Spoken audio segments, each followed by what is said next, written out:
Tell me this, Dr. Wright. With the fundamental nature of the museum's development here in Detroit changed, that is, moving from a ground-up or grassroots orientation of support to this tax contribution base and this private contribution base that we see being poured upon it from corporate America and taxpayers in the city of Detroit. What's wrong with having that kind of funding support, even for the Museum for African American History? Well, there's a sense of pride that blacks don't have enough of, and you get it by controlling your future, your destiny. I've written several books, and a lot of them about black people. I wrote a book about the history of medicine, black medicine, and I would be remiss if I sat around and waited for somebody else to write my books. I know more about the story than any white person knows, and I can speak with confidence about them.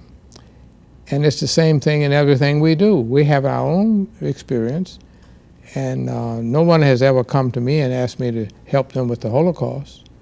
And so I feel the same way about what we're doing. Did you ever feel, or did you ever have a face-to-face conversation or confrontation with the then powers that be about the change in the nature of the project? Yes, we did. We discussed it, and I was told that there was an opportunity to build a new museum and start all over again, and it was a window of opportunity that would close at any time. And if we did not move to take advantage of that opportunity now, and the window closed, we may never get a chance to do it again.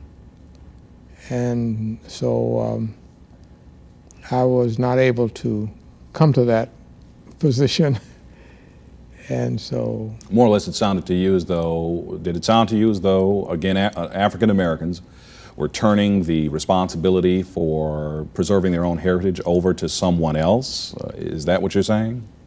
Well, that's the way it worked out to some extent, because when I found out who some of the people were that were involved, most of them were black, but some of them were important white people. Is it impossible or nearly impossible to preserve the integrity of this project, this vision called the Museum of African American History, the largest of its kind anywhere in the nation or the world, simply because there is support coming from other than black moneyed interests? It's not just financial interests I'm talking about only.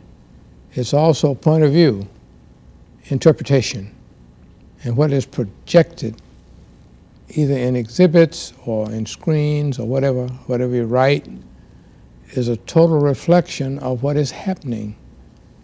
And not a whole lot of people are fair enough in their own thinking to put it out there the way it happened.